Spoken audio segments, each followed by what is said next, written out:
And welcome to a new episode of the Eastern Lariat podcast, your show for news, notes, reviews, and opinions on the world of Japanese pro wrestling here on cagematch.net. I'm your host, STRIGGA, as always joined by my man out there in Tennessee, in the US. I'm here in Germany. It's election day in Germany as we are recording this, actually. Dylan, how are you doing? STRIGGA, it's so good that we're back. We're in a good spot right now in terms of the wrestling game. Last episode was so emotionally charged with Goto winning his first ever IWGP title, which meant so much to me and many people, as it turns out, even now. I'm so happy to be back, and I think there's a lot going on in wrestling, but this is going to be a very special episode for us in particular, as we kind of alluded to last week, and I'm really excited to talk about everything. I do want to shout out the German elections out there. You voted. Everybody did their best in Germany. Well, not everybody did their best, actually. Some people did their worst, actually. Some people did the worst. Okay, yes, absolutely. I mean, that's factual. Like, you are right. Let me ask you something, STRIGGA. Because in America, in most elections, and I'm not saying I did this specifically, I'm saying I know that this happens. But a big thing in certain presidential elections is that a lot of times people will come in and vote for just an insane candidate. And sometimes people will just vote for just ridiculous people, made up people. There was a time. I know the D's Nuts story. I know the D's Nuts story, but unfortunately, Dylan, I have to cut you off right there because there is no blank space on the German election sheets. So that's you can't just vote. You can't. I mean, you can, but it's an invalid vote then. Oh, okay. So we can't see the rise of D's Nuts in Germany like we saw in America. Okay, I just wanted to make sure. But people have known that I recently moved. Recently into a new place, and that also includes having to re-up my ID and my passport and all of that crap with my new address, right? So I did actually just re-register for a new voter card recently, so I will be eligible to vote, and whether that's a positive or negative, considering my knowledge level, that could be dependent on your point of view. I'm not judging you, but I'm just saying that it did happen, that I am now eligible to vote once again for the next cycle of elections. That's another key difference. There is no voting card here in Germany. You're always eligible to vote, and I think that's a hurdle that no democracy, in my opinion, should have. Yes, well, there's a lot of hurdles that America has that should not be had, I would argue, in so many ways. But this is definitely one of them. But yeah, so you're right. So in Germany, anybody can vote, and I like that. I like that style you've got going on there. But regardless, this is not a political podcast. I would argue. But we also did some voting, actually, just the two of us. that is true. Very minor vote, actually. Yes, there's been a lot of votes actually recently with the awards a couple of weeks ago. And that's true. Yes. This is a very wrestling in and of itself is inherently political when you think about it. Just different ways. And people pretending that, like, for example, sports or wrestling or music or other forms of entertainment are not political. That's just not true. How many politics have been played in wrestling where somebody will go behind someone else's back to get a bigger push? Yeah, and things like that. I miss in Dragon Gate when they used to play the national anthems before their Dreamgate matches on there. I think they need to bring that back. In my opinion. They do. Yes, so this episode basically is going to be a two-parted episode here. As we said last episode, we did not include our Hall of Fame inductions into the year-end awards episode because it was a very long episode. We're going to do that tonight. Here on this episode of the Eastern Lariat, we have 2 more inductees to the Eastern Lariat Hall of Fame that right now consists of Hana Kimura and Saki Akai. Those were our first 2 inductees at the 2023 version of the Eastern Lariat year-end awards. And now we're going to induct 2 more people.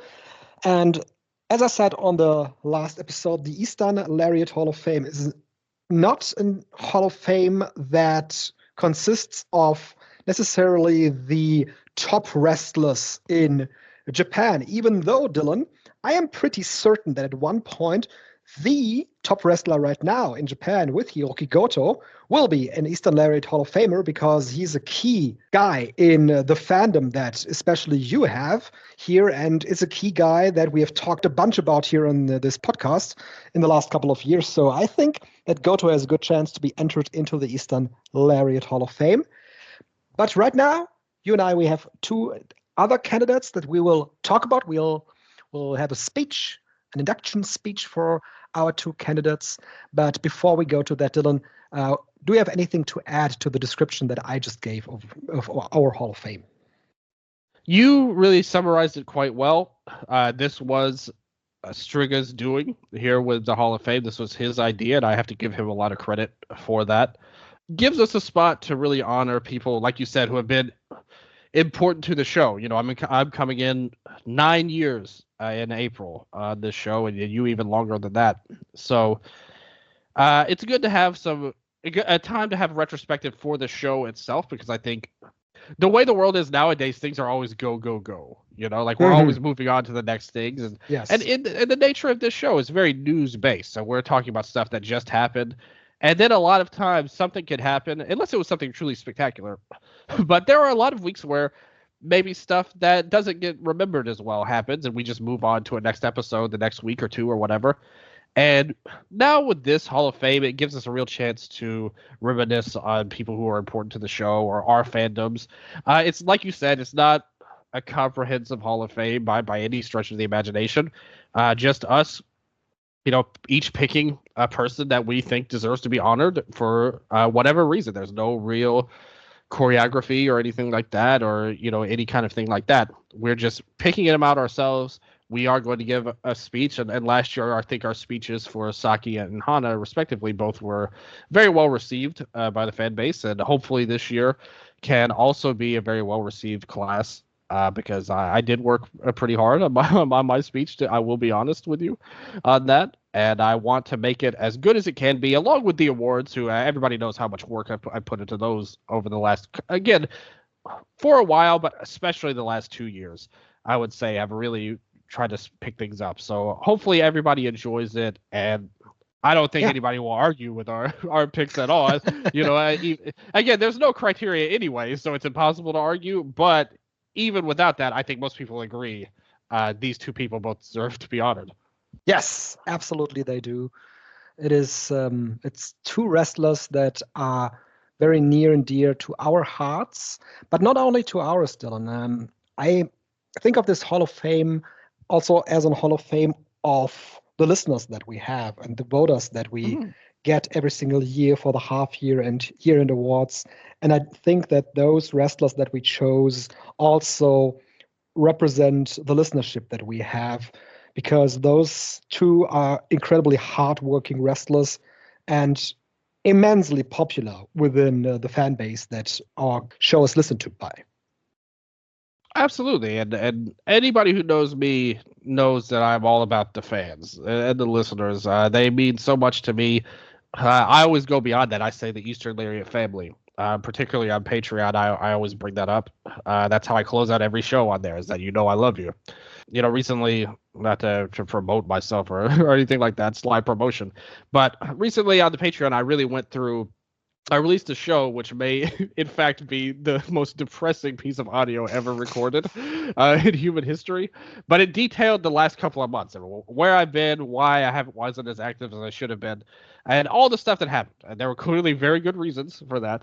And a bunch of people really gave it, and I listened to it afterwards. That's the first piece of audio I ever really listened back. I try not to listen back to our shows too much outside of when I have to edit stuff or anything like that. But I'm not really listening to listen. I'm trying to edit, and stuff like that.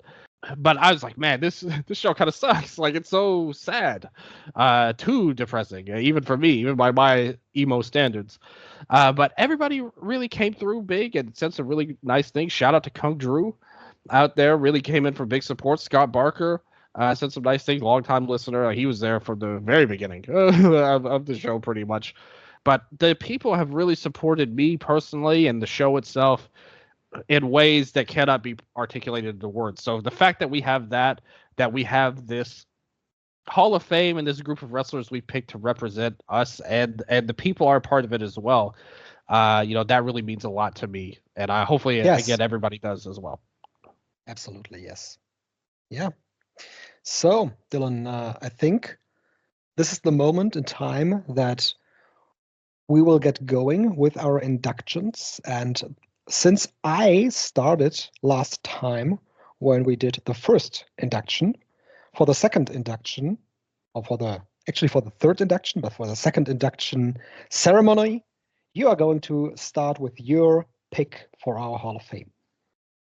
That's right. The second class of the Eastern Lariat Hall of Fame, the second annual class here, and hopefully with many, many, many more classes to come. But for me, when I was thinking about this, who to pick, I was obviously immersed, even with everything going on. I really put as much of my heart and soul as I could into the awards, And I always say that the Best Moment Award is one of my favorite awards. Yes. It's my favorite award. And that really got us to relive a lot of moments. And that really got me to thinking, when we talked about this Hall of Fame, like you mentioned Goto before, of course, he's someone that's very important to my fandom as well. But when I was looking at the awards, somebody came up multiple times, and it really took me back to the very beginning of my personal fandom. Again, this is a personal type of deal I'm coming in with, but I think a lot of people will agree with it when I'm done with my spiel here. But it's funny that recently, just last night, somebody had put a GIF of a very famous match when I first started watching Yoshitsune versus Jushin Thunder Liger, which was like huge for me at the time. I was like, whoa, who is this guy? And I said it on there. I was like, he's one of one as a flyer. He's never been replicated, blah, blah, blah. But that really led me on his path to finding a lot of promotions. At the time was a totally different world. When it comes to watching Japanese wrestling, particularly, it was a way, way different world than it is now. But it led me onto this path of finding things, and I saw all the Yoshitsune matches that I could. And it led me to somebody who I think had a huge impact on me as a fan for so many reasons that I'm going to get into. But I will, like, once I thought about it, and once I went back and thought about these matches and watched these matches that I could, I realized that there's somebody who definitely needs to be honored in this Hall of Fame. And it's somebody who a big thing that I like too about the Hall of Fame is that it is about the show as well. And I think for this person, me personally, I was big into his first run, but ultimately his return and his second run, we lived through the entirety of on this very show. So I'm very happy that he plays such a vital role to the show itself, not just myself as a fan.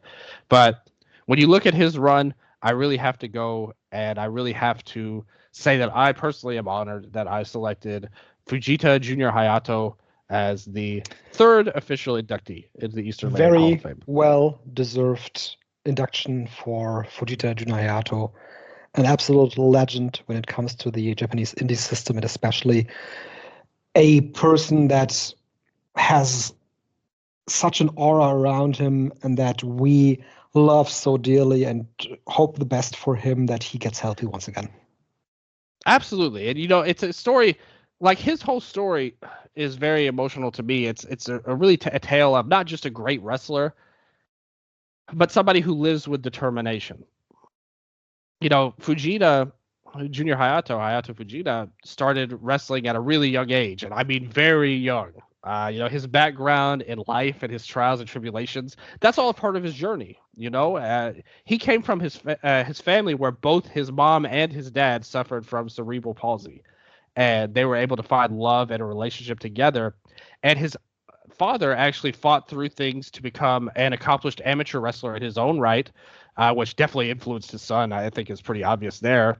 It also influenced him that his dad was a pro wrestler as well. I don't know how well known this is, but he wrestled for a company called Dog Legs, which is a promotion particularly for people with physical disabilities of all kinds of sorts. That's something that's been there's been a documentary on them, but it's for people that maybe they don't have use of their legs. And, they might work a match with rules that says their opponent cannot use their legs to make it more even. Dog Legs is a really amazing venture in Japan. And his dad wrestled for that. And he himself actually wrestled there at 7 years old in Dog Legs to work with his father at the time. He began to train amateur style with his dad as well. And obviously a big part of his upbringing and a big part of his wrestling character was his training that he trained with his idol, actually, who was a really famous MMA fighter. His name was Norifumi Yamamoto, Kid Yamamoto. Everybody knows. And he took a lot from Kid, obviously, not just in his wrestling style. He took the junior name, Junior Kid, named his move the KID, wrestled a very aggressive style that Kid was known for in MMA. Which obviously helped influence him. He still uses his theme song, like I believe was Kid Yamamoto's theme song first. But the fact is, despite everything, Hayato he went through some really high-ranking training, and he was very high-ranking in terms of amateur wrestling in school, and that led him to meeting one Jinsei Shinzaki. And that's what led to him being recruited into Michinoku Pro and was really their golden goose in many ways for literally decades to come. Meeting in 2003, 2004, Fujita was destined to be like the dude from literally night one, where they actually had, if you don't know Michinoku Pro, I've been told this, I made the mistake, and I upset Great Sasuke once when I said it was an indie company, but more so, it's really a regional company. Yes. And they specifically say that about their company, that they are the first regional pro wrestling company in Japan. Yes, they definitely want to make that distinction. It even says on their logo, Northeast Wrestling. So they're on the north side. And we mentioned that when we actually interviewed Wheeler Yuta when he went to M-Pro, we talked about how it was a lot different in the north side than maybe the Tokyo area. But occasionally they'll dip down to more of the Tokyo area, the mainstream area. He was in the main event of a really rare M-Pro Korakuen show in Tokyo for his first ever match. And he faced off against another prodigy at the time that was even younger than him. Fujita Hayato was 18 for his first match, and he took on the 16-year-old Katsuhiko Nakajima in the main event of his first ever match in Korakuen. The fact remains that he wrestled in the regional Northeast Wrestling Company, Michinoku Pro, and the number of people who have wrestled the cast of characters he has that was an M-Pro guy is basically none, unless it was a veteran like Shinzaki or Sasuke. He's branched out more than anyone else. And it's well-deserved when you look at his talent level. There's a lot of great guys in M-Pro that have come and gone over the years. Even now you see people like Musashi getting a little bit of a rub in All Japan. But there's been plenty over the years that have wrestled there. But if you want to know what Junior Hayato is all about, look no further than this list of names he went on to face in singles action, okay? This is one-on-one matches across the years. And again, this is a guy who wrestled in Northeast Wrestling, a regional company. He wrestled Kazuchika Okada when they were both in Mexico. when Fujita Hayato still had a shaggy hair like Zack Sabre Jr. had when he debuted. I remember those days.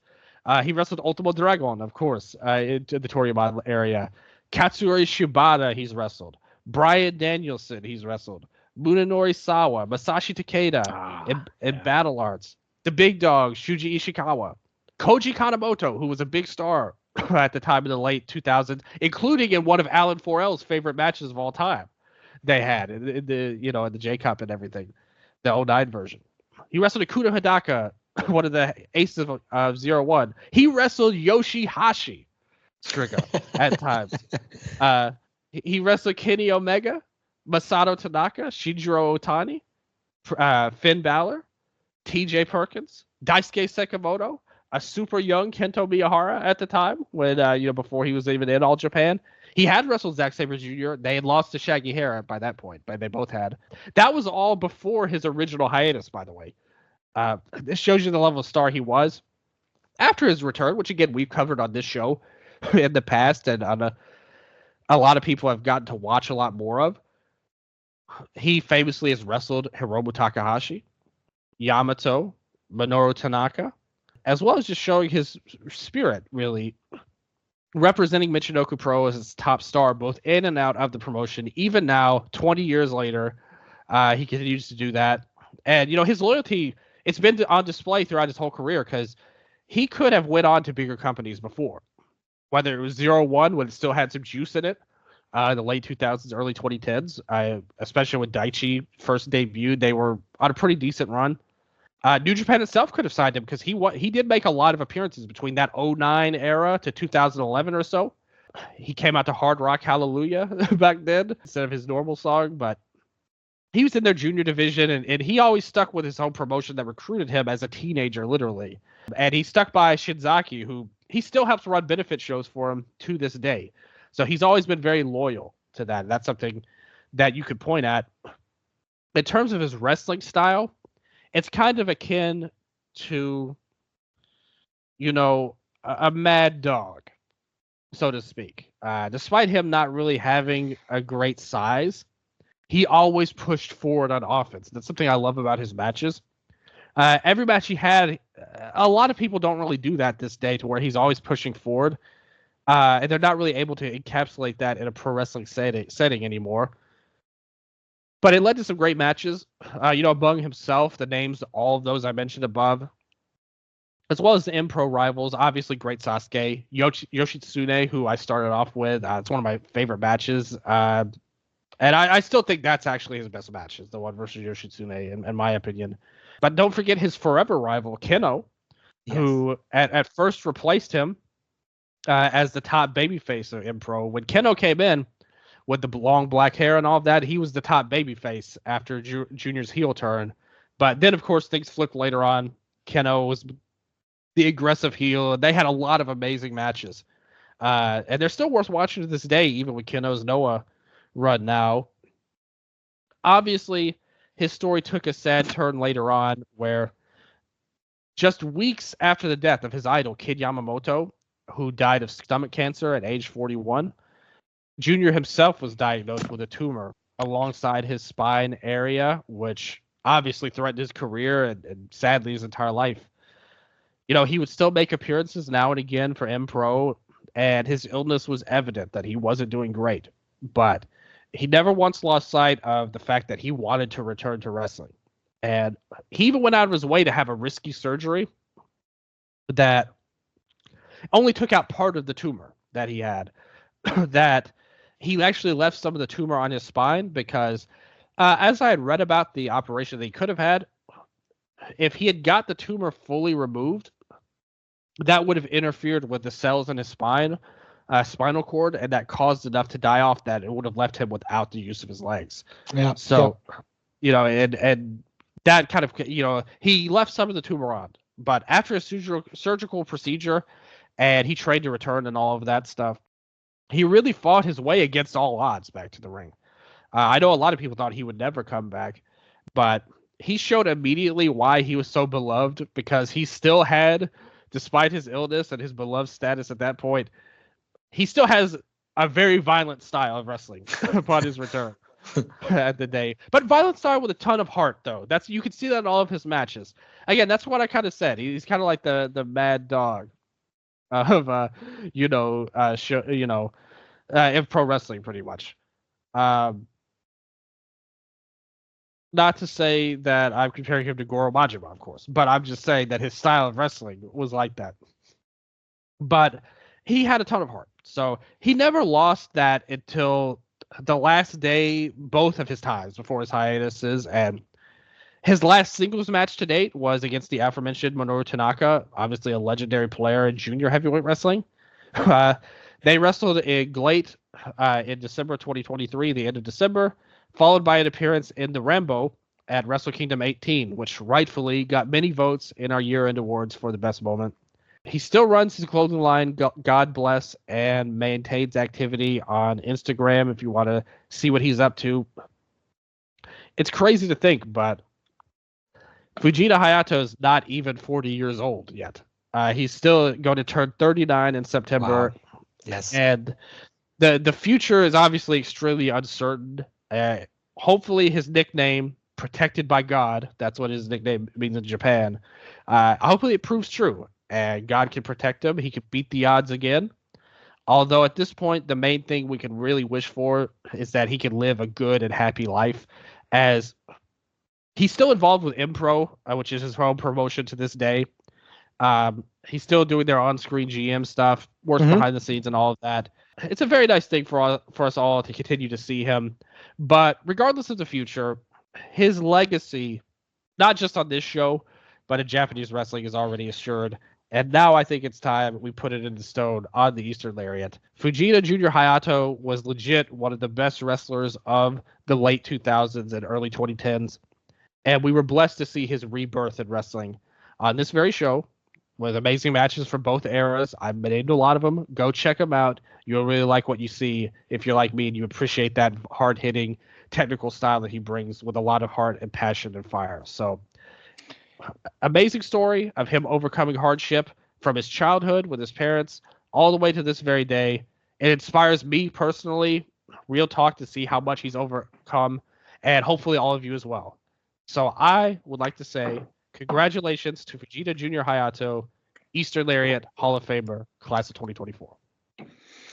Wonderful speech from your part, Dylan. Heartfelt speech. Goes to show how important this wrestler, this man, this person, this personality is to pro wrestling in Japan. He's so beloved by everybody, which, like you said, we saw when he came out for the Rambo. The reaction to that was incredible. And so very well deserved induction to the Eastern Lariat Hall of Fame as the third Hall of Famer that we have. And I am now going to follow up with a fourth Hall of Famer. And actually, there are ties between the two that we chose. Absolutely. And Dylan, the first time the two Hall of Famers that we chose faced was at the Indie Summit 2006 on New Year's Eve 2006. It was a tag team match. And the last time they were in a tag team together on October 5, 2023. That was when Fujita made his return from his cancer illness and also was the Toko Junior Heavyweight Champion once again. So they crossed paths numerous times on indie shows for the 01 Max Junior Heavyweight Championship. They even were in the Super J Tag League for New Japan Pro Wrestling in 2010 on opposite sides, and had some matches in Michinoku Pro Wrestling as well in the last couple of years, even at their 30th anniversary show in Kurikan Hall. And for my pick that I chose for the Eastern Lariat Hall of Fame, Dylan, I want to go back to the time when this man was born. Computers were large, expensive mainframes used by businesses, universities, and governments. And the first microprocessor, the Intel 4004, was developed but not yet widely available. We are going back to the year 1970 when a guy by the name of Masaki Mochizuki was born. And Dylan, I remember that I saw Mochi for the first time at the final of the 2004 El Numero Uno tournament for Toryumon Japan, the predecessor, of course, to Dragon Gate.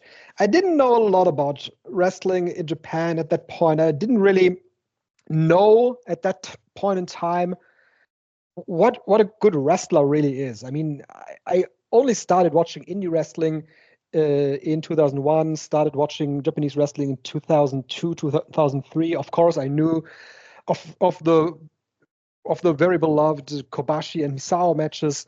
And I saw these wrestlers in Toryumon, Japan, and they were also colorful. And I saw, it was for the first time I saw these wrestlers, and it didn't really leave a big impression on me.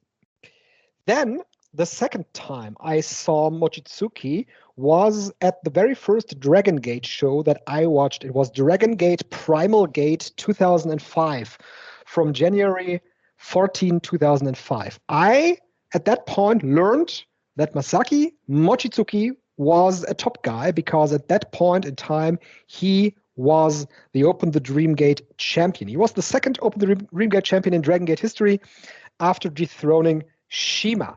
So I started to follow Mochi's run as a champion, and I saw great title matches against Ryo Saito, Don Fuji, and Taka Michinoku, for example. And in 2005, Mochizuki was 35 years old, and it seemed to be that this point in time would be the prime of his career. But the next Dreamgate run would come 6 years later, and his third one even 7 more years later in 2017, when he was 47 years old. And it was that final Dreamgate run that really solidified Mochi's status as an absolute legend of the sport, with fantastic bouts, once again, against Ryo Saito, Susumu Yokosuka, KZ, Benkei, and finally losing the title to Masato Yoshino. And Dylan, you remember that quite well, I assume, in our Best of the Decade episode. I think that's episode number 147 of the Eastern Lariat. I looked that up earlier. We looked at Mochi's run from 2010 to 2020 and had him very high up in our ranks of the best wrestlers in Japan in the decade, 2010 to 2020. And I want to say deservingly so. So let's look at the career of Mochizuki. And I'm quickly going back to the computer analogy because at a time when CD-ROMs were becoming the standard, replacing floppy disks for software distribution, and personal computers at home became common, mostly using Windows 3.11, Masaki Mochizuki made his debut for Genichiro Tenryu's Wrestle Association R promotion against a guy named Pete Tazello, later known as Taz. Mochi trained in a shoot-style influenced system under Koji Kitao, refining his skills from his karate background, which led, of course, to his strike-heavy style. He not only wrestled for War, but after that and during that time, also for promotions like Battle Arts, Michinoku Pro, Wrestle Human Factory, Kageki, Capture International, and of course, Kitao Dojo. And he participated in the Best of the Super Junior 6 in 1999, his first outside venture to a bigger promotion here. Mochi also briefly wrestled in Mexico, but mostly wrestled in Japan. His career would really get a boost when he joined Toryumon as one of the few wrestlers who had been wrestling for longer than 2 years at that point. Taru and Super Shiza being the other two on the first card of Toryumon that had been wrestling longer than 2 years. The legends. Absolutely. Super Shiza is one. Oh, yeah, I'm a big fan of his, no joke. Yes. Yeah. He was wrestling as Saito, by the way, of course, on that first show. For a while, Masaki Mochizuki fought in a karate uniform as a member of the regular army in Toryumon, but his real breakthrough in that promotion came in the days of the original M2K stable with Susumu Mochizuki and Yasushi Kanda. They would wear Sukajan jackets and enter the ring on a kickboard using weapons such as powder and blue boxes, interrupting matches to cause no contests, countouts, whatever, use other illegal tactics, which later became the heel act of basically every heel stable in Dragon Gate. That's the stable that all goes back to. I got to know them as Final M2K, less of a heel group at that point in time in 2005, because Dragon Gate had Blood Generation, who, of course, used powder and boxes. he turned back and forth as a face and a heel, was part of Agan Isu in 2004, and all of the members were fired except for him, but he wasn't a member anymore at the point when they were fired. First overseas matches after his one match in AAA against Kitao came in Ring of Honor and in Australia in 2007, and of course with DG USA until 2013, and he also won the FIP title in 2009. Dylan, I first saw him live at Open the German Gate in 2010 when he challenged Zack Sabre Jr. for the WXW World Unified Wrestling Championship, which was an incredible match for me to see at that point in time. ZSJ, of course, being very early in his career, but also a very strike-heavy wrestler already at that point, and Mochi coming in as this veteran of the sport, veteran of the style, wrestling this up-and-comer was just amazing for me as a young Dragon Gate fan in 2010. And this coming March, Dylan, 15 years later, Masaki Mochizuki will be in 16-karat gold, and I am so happy that I will get to see Mochi once again. And of course, in between 2010 and 2025, you can say this period of time were his golden years. The decade began with him and a longtime tag team partner, Don Fuji, winning the Osaka Pro Tag Team Festival and the Osaka Pro Tag Team title.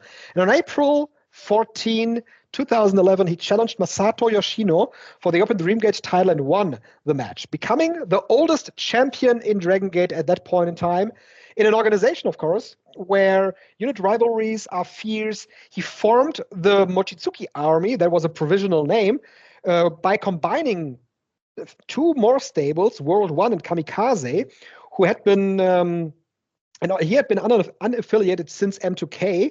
And after that, he changed the unit name from Mochizuki Army to Junction 3.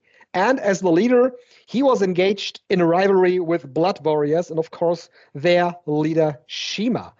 His title run then was also ended by exactly that guy, by Shima, in December of 2011. And in that run, in that second Dreamgate run, Dylan, he had this legendary match with Yamato and also great ones with BB Hulk, Akira Tosawa, and once again, Ryo Saito. Once again, a great Dreamgate run for Mochizuki. After reconciling with Shima, the two of them won the Twin Gate title and formed Team Veteran Returns, which lasted from 2012 until 2014. And I, by the way, I own a scarf. A towel, not a scarf, a towel from Team Veteran Returns, because at that point in time, I really liked the stable. We are right now, Dylan, in 2017, and once again, computers kept developing. We had smartphones now, led by the iPhone, of course, and these smartphones were becoming the standard devices of communication, and we also entered the time of cloud systems. Later on, after Team Veteran was no more, he helped to bridge the gap between the rookies and the veterans as he formed a group that had a big impact on Dragon Gate because of its members. It was Mochizuki Dojo with Shun Skywalker, Yuki Yoshioka, Kota Minura, Hio, and a guy named Keisuke Okuda. Mochizuki later on encouraged his students to participate in the Generation War between Team Toriumon and Team Dragon Gate, which is why he disbanded the stable at the end of 2019. And he continued to be a strong force and proved that he could still hang with the younger generation. At the age of 49, when he challenged Ben K for the Dreamgate Championship in 2019, and runs with the Twin Gate and Triangle Gate followed. In 2019, at the age of 49, he held the record for the most matches in a year in the professional wrestling industry. And he has an extraordinary ability to recover. I took that from the trivia on his Wikipedia, on his Japanese Wikipedia page. That is amazing, by the way. And it says here, and I quote, "Doctors have described his body as being a lizard's tail." The idea here, of course, a lizard's tail grows back and Mochizuki's body heals like a lizard's tail. The debut of his son, Ryoto Mochizuki, was an organic story that had the DG fan base buzzing in 2022. Their work together in M3K and their matches against one another are a glimpse of what we could see from Mochi Jr. going forward. Masaki Mochizuki not only wrestled in Dragon Gate, I said it before, he wrestled for a bunch of different companies, but especially since 2018, he started out branching more and ventured outside of Dragon Gate more. He participated in the All Japan Junior Tag Battle of Glory in 2018 with Shun Skywalker.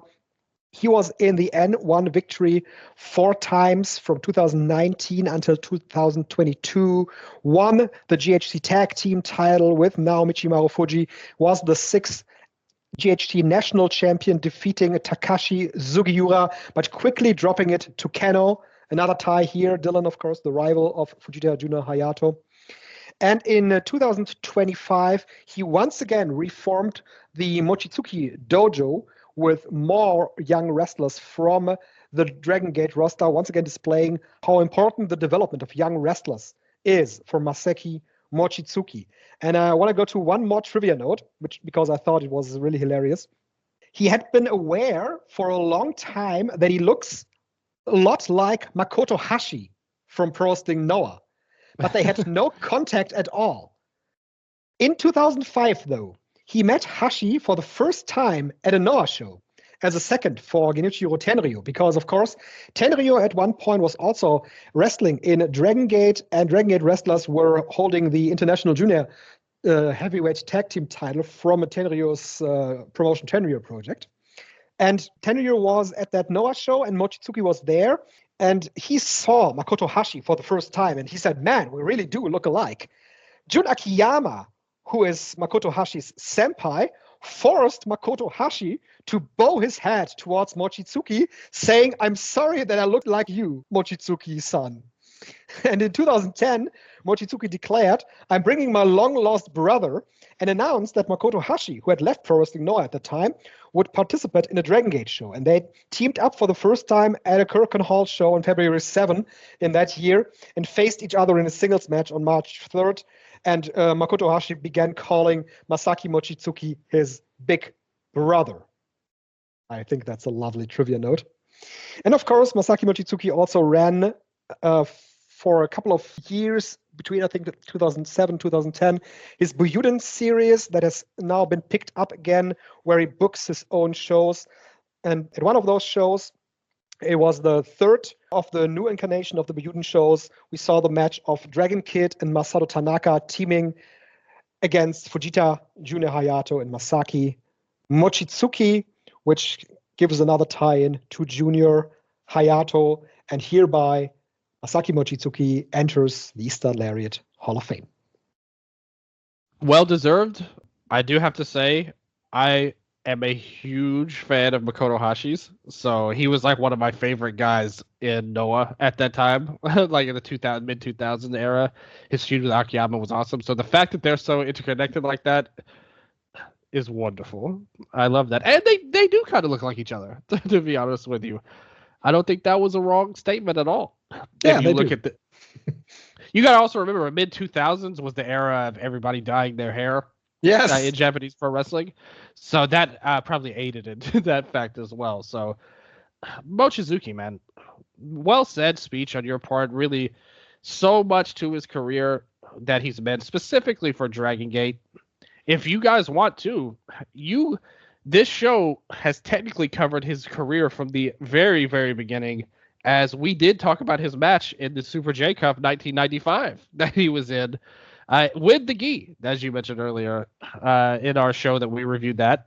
He has just meant so much over the years. He was one of the integral forces of Dragon Gate when I first started watching as well. I remember one of my favorite matches, if not, I would say maybe even his best match. Like, it's up there if you look at it. I mean, there's a lot of great matches he had. There's really not a lot of wrong answers. But I remember when he was Dreamgate champion, when he main evented Kobe World 2011, him and BB Hulk. Yeah. I thought that was one of the best matches that they had. I thought it was a spectacular Kobe World main event. I think a lot of people would probably look at the match he had versus Shingo during Shingo's title reign. Yeah. Now, he did fall into that, but it was like an amazing performance that was perfect for Shingo's heel character at the time to go against, and he was perfect in it pretty much. So, you have a lot of great stuff over the years. That he said, even, I mean, his match versus Shingo last year was a match a lot of people really liked a lot as well. He's just a fantastic wrestler in every sense of the word. And very noteworthy that he is in Dragon Gate because his style really allowed him to stand out at the time. You know, when I first started watching, there were so many high-speed type of guys. Way more so than these days, where things are more like balanced, I would say, on the Dragon Gate roster. Back then, it was very, very heavily geared toward that. So that's why somebody like him could really stand out as the striking expert guy that they had, and he was just a great guy. That was obviously big, near and dear to my heart. Huge Kenta fan at the time. Always a huge Kenta fan. But I think that he just did a fantastic job throughout the career. And as he's gone into more of a veteran role, and he ages well. I mean, if you look at him, he doesn't wrestle like his age at all. He's like still looks like a guy that is in his 30s. You know. Oh, by the way, Dylan, I forgot one thing. I forgot to add one thing. That actually was going to close out my speech now, but now I'm going to add it here. So, AI systems will be working more autonomically. Holographic and augmented reality will be widely available. The traditional smartphone could go away in favor of new wearables that replace the old app-based interface. It is the year 2030. Ryoto Mochizuki defends the Open the Dreamgate Championship against his 60-year-old father at Kobe World. How great would that be? Yeah, and I obviously that's a great point too with his son coming in there to continue his legacy, and they've had some banger matches against each other already. Let alone if those were not Kobe World main events. So if they were able to really drill that home and build to a major main event Dreamgate match with those two. And I really hope Junior gets there because he's just so great and so talented. Right now, the roster is really kind of like there's a lot of guys that they're going to have to get around to or get through. But he is really one of the most talented of them all, Junior. So I know that his dad's really proud, and his dad did so much in his career as well. And he's a very giving veteran, honestly now. And I think that he means a lot to the company in multiple ways and maintains quality. And I would say even into 2030, into the AI future and all of that, he will still be a great talent, somebody I want to see his matches of. Yes, I mean, what a guy. What can you say about him? You mentioned the Shingo Takagi match.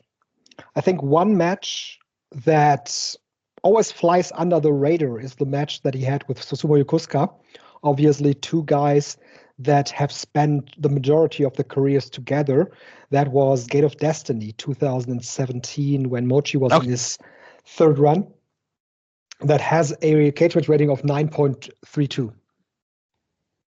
Yeah, I mean, that match was great. Susumu's another just fantastic worker of that generation. And those two will always be linked, kind of intermittently because of the M2K stuff. All of these matches are great. You could put, you could pick a grab bag. You could go on a cage match, look up his match guide, any of the top matches against the younger people like Benkei or Yuki Yoshioka. Those matches were great as well. Yoshioka, yeah, that was one of the best matches of the best Dreamgate matches of the last few years. The Mochi and Yoshioka match. That was my favorite of that whole run. Yeah. To be honest. So, I think he's just fantastic. He did have that match where, him and Hayato teamed. You mentioned against Abe and Hidaka. That was like a match of the level match in like a couple of years ago. That was a fantastic match that they had. So he's still really kicking, doing great things. He did have that Noah run in the M's Alliance, was the national champion. So, he's wherever he's gone, he's really been able to fit in. And I think he's extremely valuable to his own promotion. I just think he's a fantastic pick for the Hall of Fame. Definitely a lot of links stylistically to Hayato. But I would have proudly put my stamp on Mochi. I have no qualms about him at all. He's a legend. meant so much. Even go back to that Junction 3 feud, like the Junction 3 and Blood Warriors blow-off is still, to me, one of the best Dragon Gate matches ever as well. So it's like he just everything about him is just awesome, man. Like Mochizuki rules and continues to. If you had to pick one match of each guy here to close it off, just to, like, let's say people, we know some people don't have a lot of time. You got a lot of wrestling to watch these days. Single out one match you could pick from Junior Hayato and Mochizuki. What would you say to the fans? Jita Hayato. It is a match that I have to look it up when it was, actually. It's a match not against one of those that have a great name, but I think it is my favorite Tohoku Junior Heavyweight title match. It is, where is it? It was against Manjimaru, I think. Okay.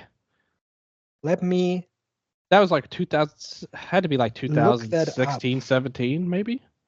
I think it was 16. Yeah. I actually gave it an 8 back then, but I remember when I don't know how, did I see the match? I didn't see the match. No, I didn't see the match live. No, I did not. It was an airing of Samurai TV and a taped show. I remember when I saw the match that I was blown away how hard-hitting that match was.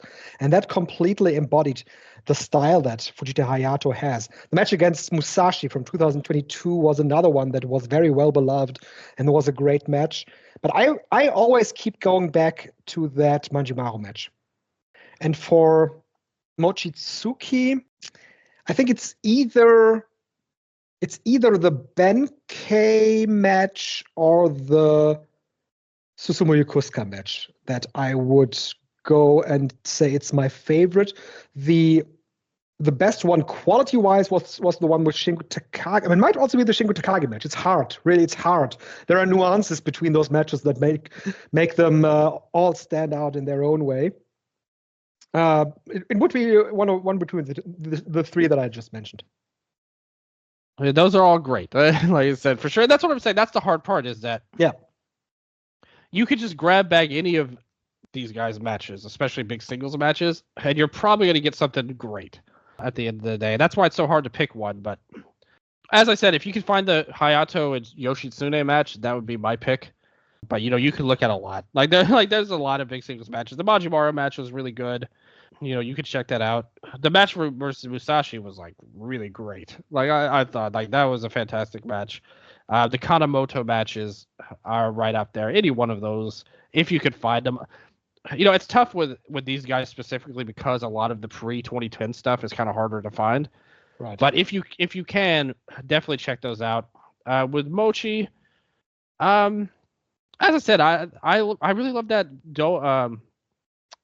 that Kobe World main event he had versus Hulk. Like, was such a great match and very integral to Hulk's heel turn at the time, which was a huge deal. Like, I know people know him as Hulk has not aged as gracefully as Mochi has. I do have to say, but that match at the time, 2011, was so freaking good. Like, state of the art level wrestling. Everyone will go to the Shingo matches. All the ones you said were great. So, yeah, just look up any of their singles matches. Really, you can get it. And with Mochi, you could have there's so much. You could go with his tag team work and Triangle Gate work. That he has so many partners and people he's teamed with and done great things with. That gives you a whole new element. But check them out. Check them out teaming together in that match I mentioned. The Impro match with Hidaka and Tanaka. That was a match of the year level match. Mm-hmm. Very recent. So many great things. Fujita Junior Hayato, Masaki Mochizuki, class of 2024. Hell of a class, I would say. Hell of a class, yes. Oh man, it's gonna be great to choose 2 more wrestlers for this Hall of Fame once the year-end awards come or early next year. Yep. Very happy with those. Oh, absolutely. I thought you did a great job, and I obviously you did a great job as well. I totally stand by it. I don't think there will be many arguments that say these two are not Hall of Fame caliber. If you know them, you know that they're legends for real. Yeah. They are. So this then concludes the Hall of Fame. We talked a lot about young wrestlers here, especially with Fujita Hayato in his career, but also with Mochi trying to teach the young generation. And we are going to turn our attention to a show that happened on the weekend, and we saw the final of the D Generations Cup, of the tournament for the young wrestlers in Dramatic Dream Team, the Next Generation 2025. We had the show from Kirkenhall, and I had not seen how much. I don't think they have given an audience for the show yet. It looked quite good for the DDT standards. Might want to look it up at the DDT page. Have they done that? Because I don't think I've seen any of their attendances for any shows like the last couple of months. Yeah, I don't know why, but they stopped listening to them. Mm-hmm. They have. Let me see. Yeah, they stopped. Yeah. Yeah.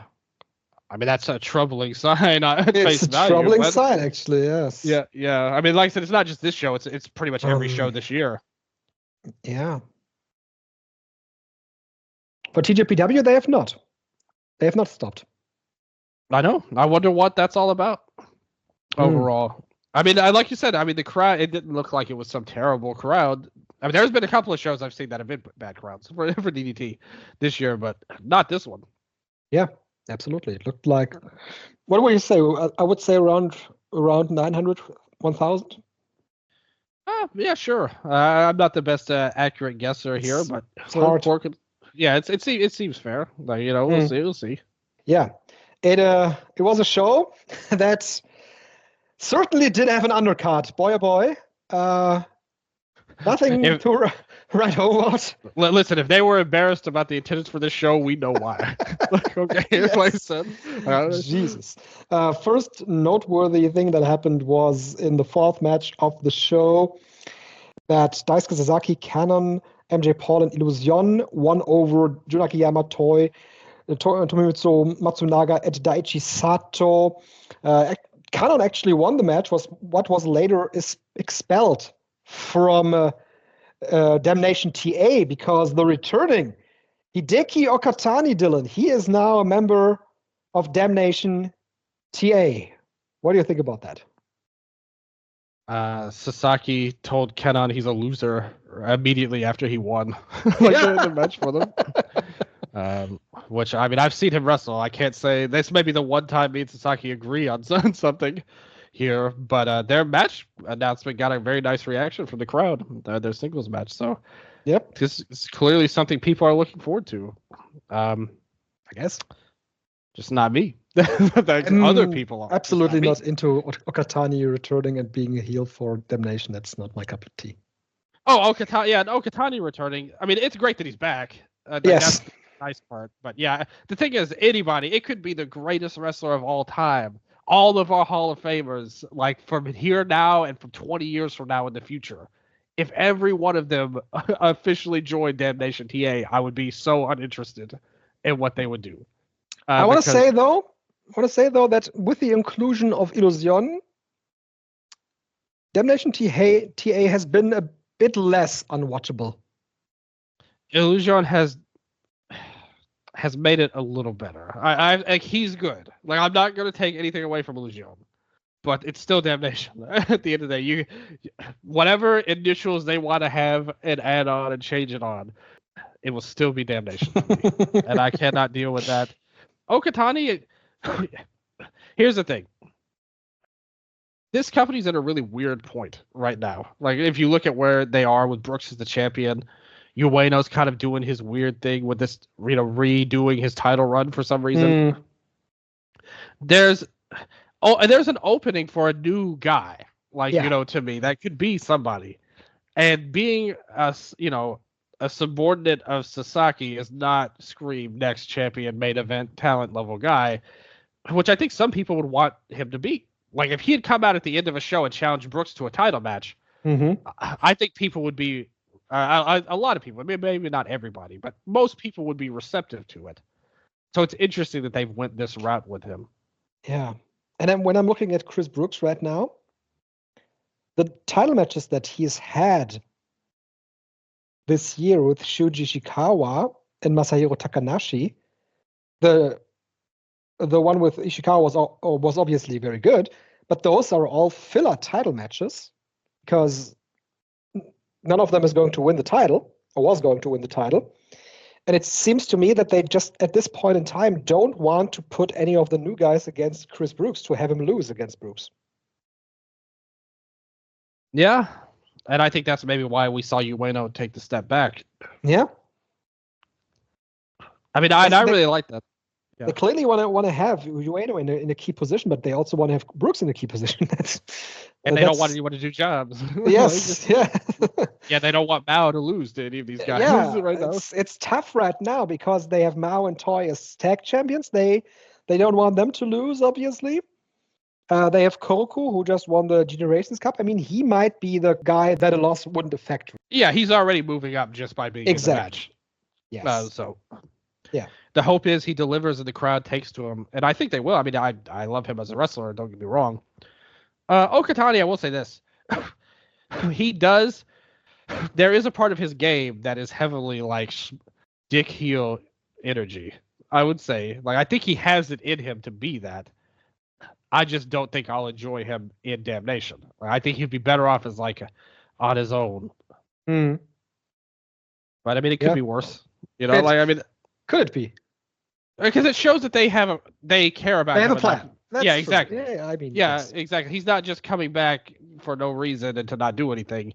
It shows that they at least they're going to push Damnation, no matter how much Dylan doesn't like it or wishes that it would stop. They're going to keep doing it.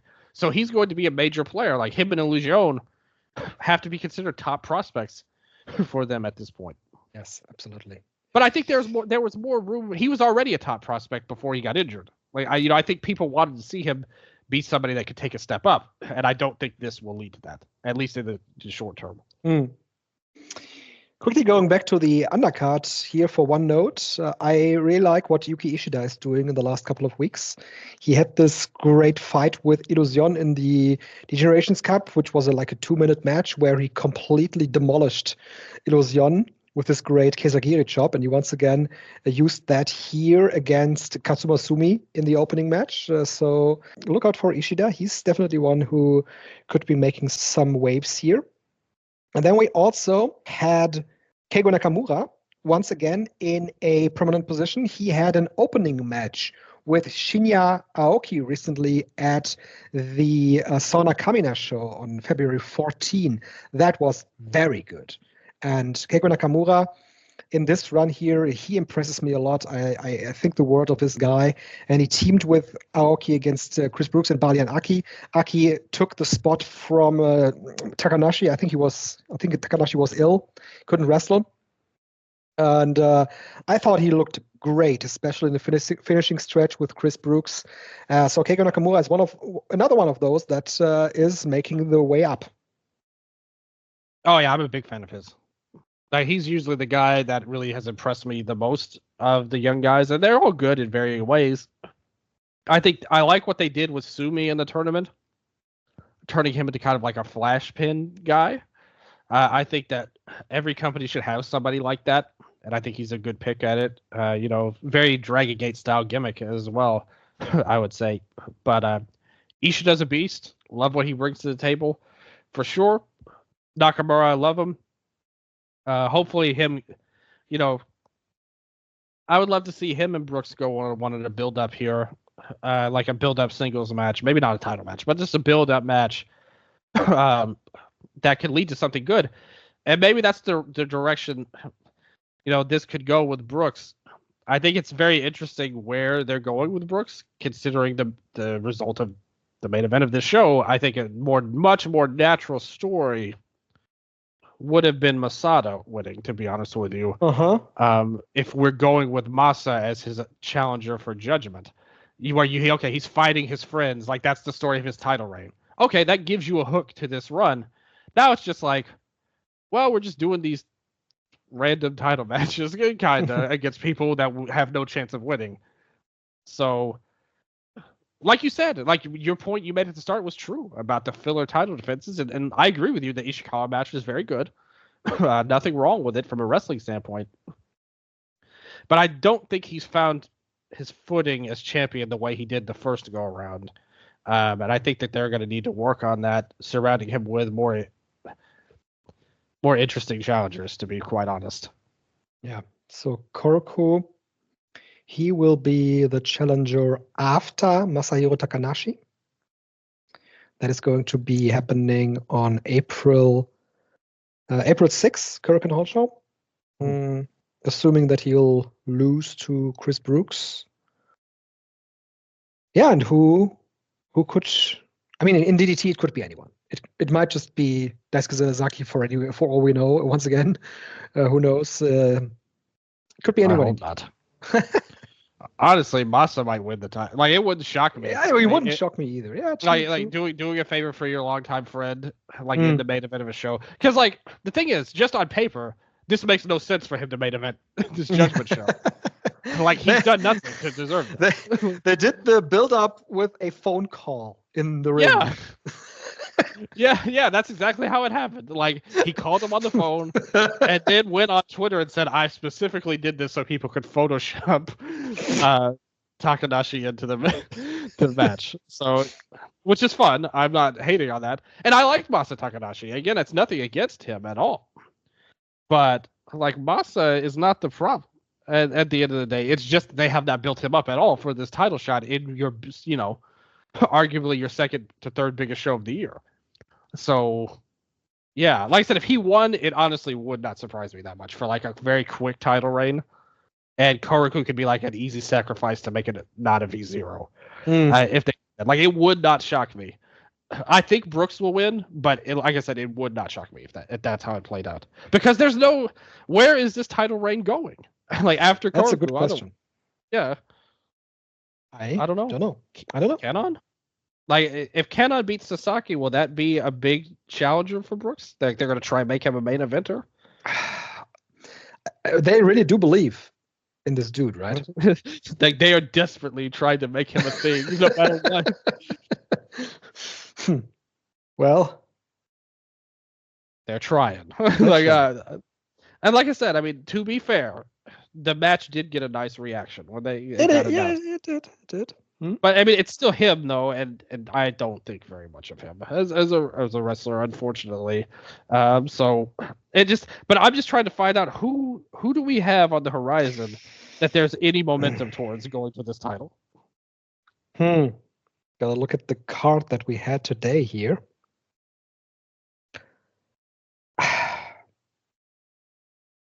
I mean, I was just gonna bring it.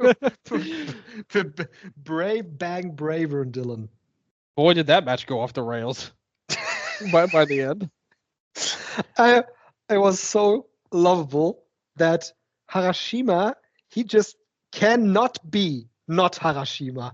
It was so wonderful that he just moves like he just can't move any other way. He's just always Harashima. Love it. Loved it. But yeah, like the thing is, the first half of the match was like really good, and then then it fell apart. God, unfortunately, probably due to this stupid costume that he's wearing. But yeah, good stuff. Like, good stuff there. Maybe he will be. I mean, I think honestly, he's as much of an option as anybody. Harashima. Sure. Yeah, I was thinking more like Mao. Yeah, but they've got him in the tag title deal. Right now they do, but it's DDT. I mean, he could also have a second title. It doesn't really matter. Yeah, you're right. Like, I do feel like if it were me, he wins the belt at Peter Pan. Like, if it was, like, he's the one guy that hasn't won it yet that I think could use that big win. And I mean, they did it. I mean, they had the chance last year if they wanted to do that. In a very natural story that ended a month later for random reasons that they could have just ended it there and it would have been very emotional, but instead they didn't. So that's interesting. But I do think he's really the one guy you would look at that makes sense to be the next guy. Really does. All the others, the younger guys would seem too rushed right now. What about Higuchi? He's just coming back. Yeah. Give him 2 months. Not right now. Maybe.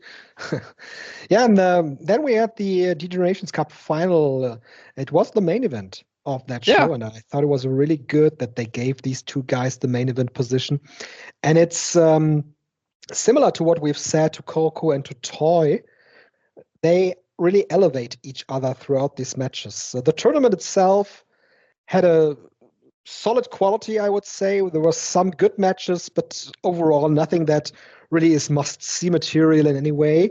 But I thought this final was really well done.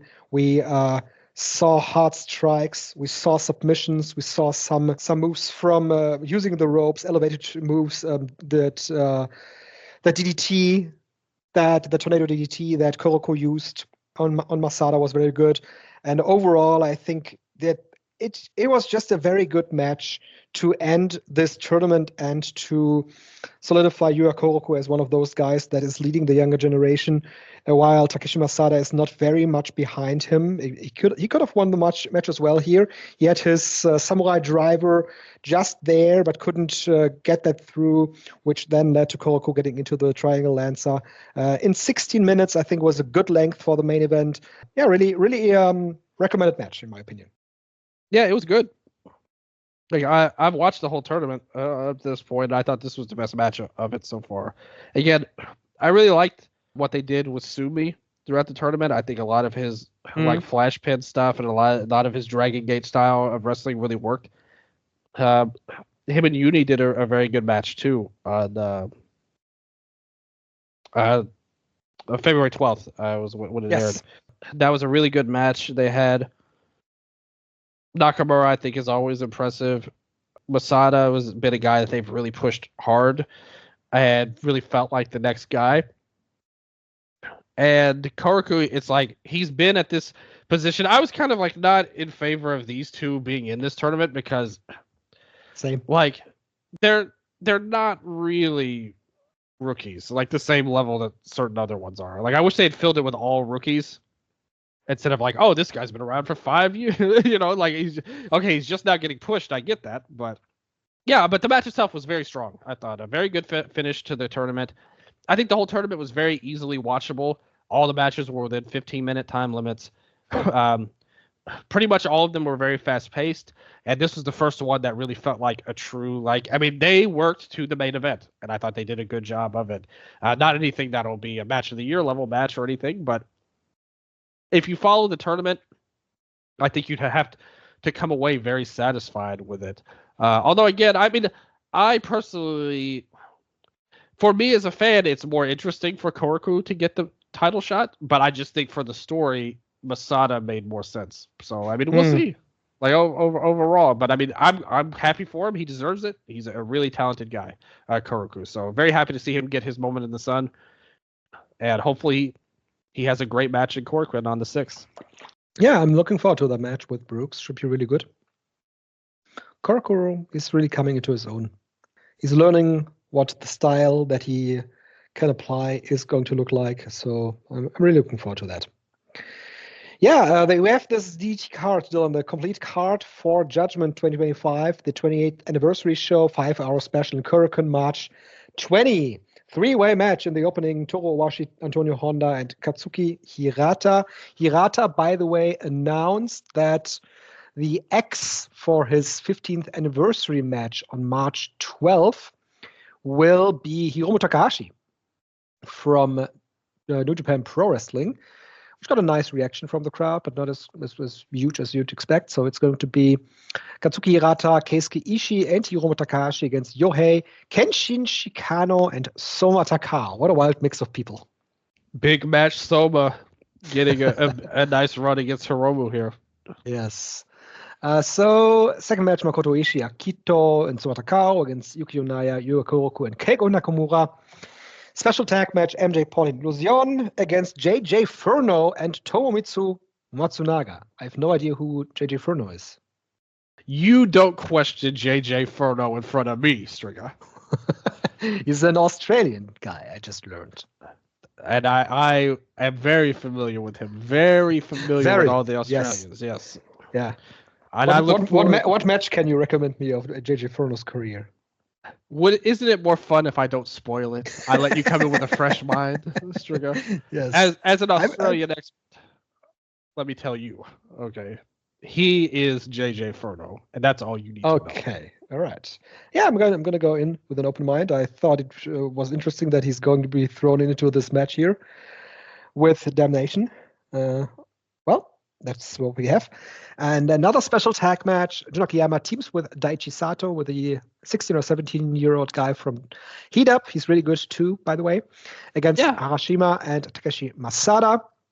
Then we have the return match for Higuchi and Katsumata, Katsusada Higuchi, Ryota Nakatsu, and Yuki Ishida Harimao reform to face Shuna Katsumata, Yuni, and Katsuma Sumi, the new NWA, of course. And we have a special singles match, Daisuke versus Kanon after the turn on Kanon. For the tag team titles, and I'm really looking forward to that match, is Mao and Toy as the champions going against the astronauts of Fuminori Abe and Takuya Nomura. These two are touring every single company now. They have been in All Japan. They have been in 2AW. They are going to be in DDT here. They are going everywhere, and I love it for them, especially for Nomura, who since he turned freelance has been on a roll. They also are going to have matches in Evolution. They had matches there. Nomura's match against Suwama was absolutely phenomenal. I'm looking forward to that. Yeah. Yeah, one of the best matches of the year. Great, love it. Yeah.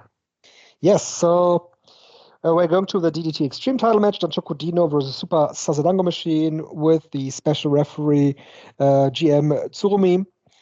And the two main matches, Yuki Ueno against Minoru Suzuki for the Universal title, and Chris Brooks versus Masayo Takanashi for the open weight title. Solid card. If you say so. I have zero interest in Ueno versus Suzuki, personally. Yeah. Like negative interest, actually. I think you could do a lot better. Yeah, I agree. And I mean, the main event is cool. Like, I'm not interested in it, but it's just weird. Like how and I guess it's fine. Like you said, it's DDT, so it doesn't really matter that much. But we'll see how it goes overall. But there's some good stuff on the show. The tag match could be very strong. I would say the tag title match, and the rest is decidedly. And I think the main event has a chance to overachieve upon our expectations. The rest, I'm kind of out on. I have to say. Yeah. That's why I'm saying solid. It's certainly going to deliver some good match on the card. Yeah, but no. Like I said, some matches could overachieve, and 5 hours, huh? 5 hours. Well, we'll talk about it when it happens. We'll see how it goes. I don't know. I don't know what to say other than that. Yeah, I'm always seeing that. I don't know either. I don't know about this card. It's yeah. It drives me crazy here. Yeah. So DDT has their big show, and TJPW also has a big show, for which we have a complete card. It is Grand Princess 25 on March 16. And that show actually is from Ottawa, bigger venue than Kirkenhall for the DDT 5-hour special. I'm going to run down the card quickly here. I'm going to talk about some of the main matches. Yoshiki Hosokawa and Mifo Ashida team against Himawari and Shino Suzuki. That's going to be a very good match because all of those four are extremely talented in this opening match. Kakero Sekiguchi returns to TJPW, teaming with Mahiro Kiryu, Haruna Neko, and Ivy Steele against Kaya Toribami, Kira Sama, Chika Nanase, and Uta Takami. A singles match, as the third match, is Max the Impaler against Moka Miyamoto. Aja Kong is once again on a big card for TJPW. By the way, she was also on the Shinkansen show. That was a lot of fun, actually. I enjoyed that very much.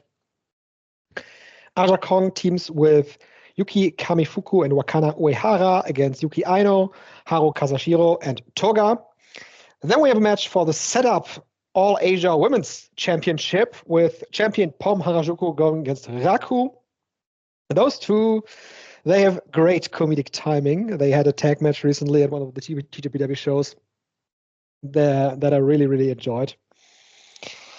Sixth match of the card is a special singles match. Mio Watanabe faces AEW's Willow Nightingale. It's going to be interesting who is going to come out on top here. Seventh match on the card that stirred some controversy, and I think you'll have something to say about that as well, Dylan. Yuki Arai against Meiko Satomura. Let me quickly run through the other matches here. International Princess Championship, Suzume against Ariso Endo. That's going to be great. Semi-final, Princess Tag title, Mio Yamashita and Maki Ito versus Shoko Nakajima and Hyper Misao. And in the main event, Princess of Princess Championship, Misuki defends against Rika Tatsumi. Dylan. Well, you look at this card, I think it's clear based upon the build-up to this match on AEW that Willow will just get attacked by Marina Shafir before she's able to wrestle. That's she will follow her around the world. Yes, like every time it seems like she's about to do something, like Marina will just knock her out, and we'll move on from there.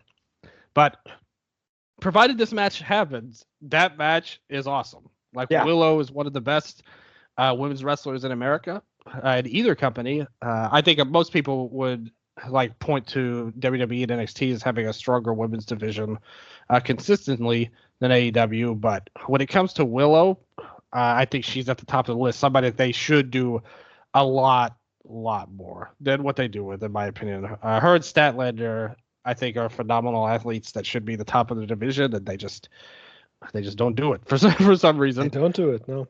Yeah, but Willow's a fantastic performer, and I think this run will be great. Miyu, we knew exactly what she was about when she won the title last year. Her title reign ended, and I mean that, it is what it is on that end. But she's still a great performer, and I think this match will be a great power battle between the two, and something I hope gets focused on stateside for Willow to give much more publicity to this match. I really wish that they would do that because I think it is a huge match for me. Very cool to see set up title, in a major spot like this. Mm-hmm. Yep. A lot of love for Thailand as a country, and good to see some of their wrestling get spotlighted here. The international title match is great. Two of the best, I would say, in the company who just happen to be tag partners going at it over the title. I think Endo is a perfect opponent if it was built to better. I think it's still kind of early for this. It's just the consequence of this show being what it is and her winning the title when she did is that it happens now instead of something that could be a major match. Instead, it feels pretty clear Suzume will win, in my opinion, and retain. But still, I think the match will be great. That's another hit there. In terms of... So here's the thing.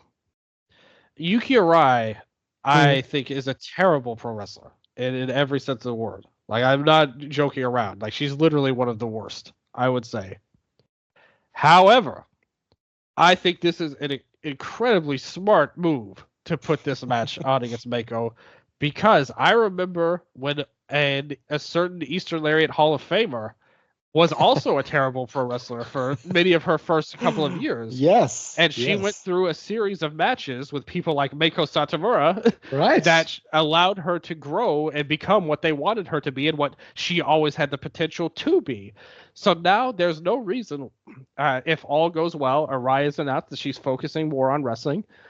With a match like this where she can have a really strong match, hopefully, against Meiko can unlock something in her that helps her grow as a performer and into the wrestler that perhaps she can be. I think this is very smart to see that in play with this. Yeah, it's a smart match, definitely. They could have, of course, done matches that... They could have, of course, done... If any one of those would have been free with Mio Yamashita, with Mio Watanabe, but that's not a match that will do anything for Yamashita or for Mio Watanabe. But for Yuki Arai, like you said, this has the potential to do something for her career. Exactly, and like I said, those two are known commodities. They won't gain anything from that match at all. This is something that can elevate Arai from an in-ring perspective at the end of the day.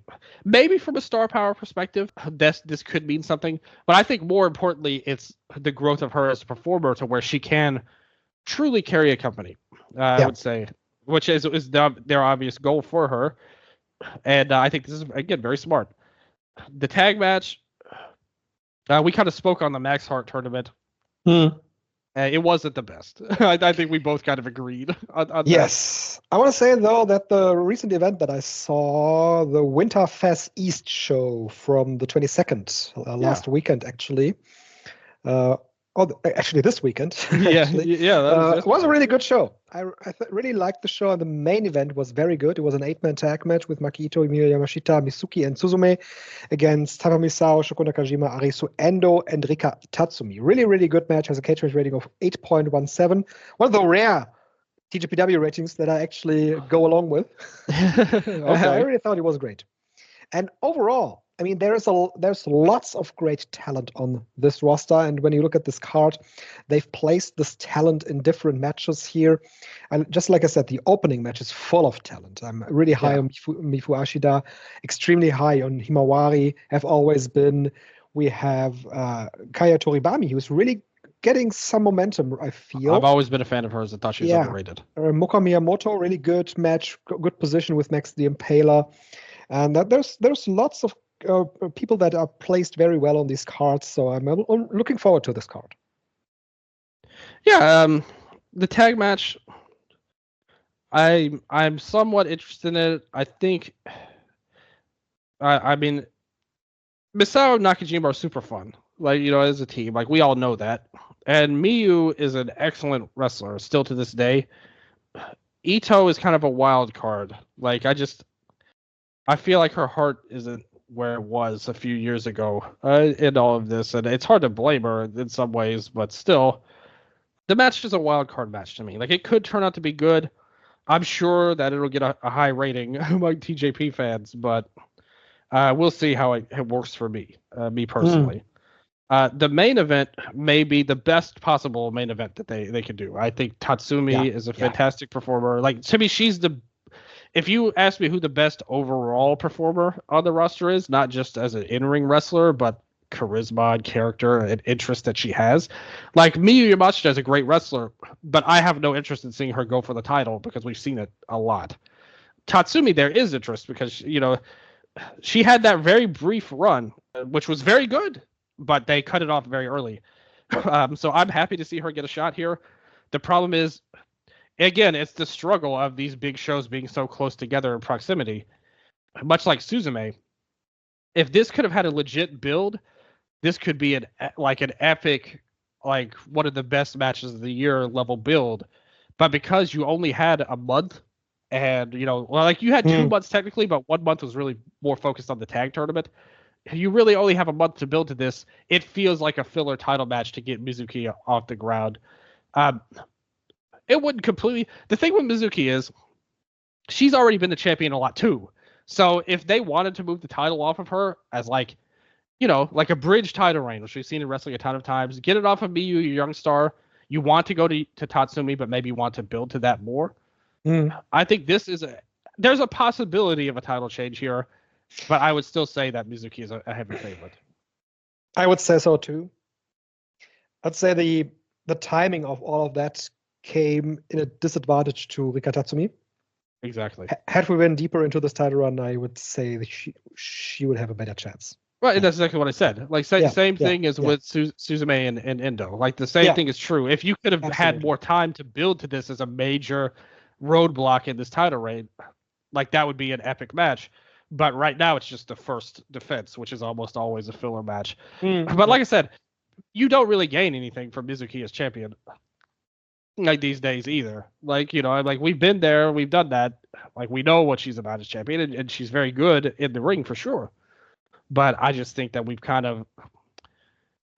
could use a little freshness. Like, with the company being as it is, I think that it might not be impossible to change the title, but more likely she'll retain.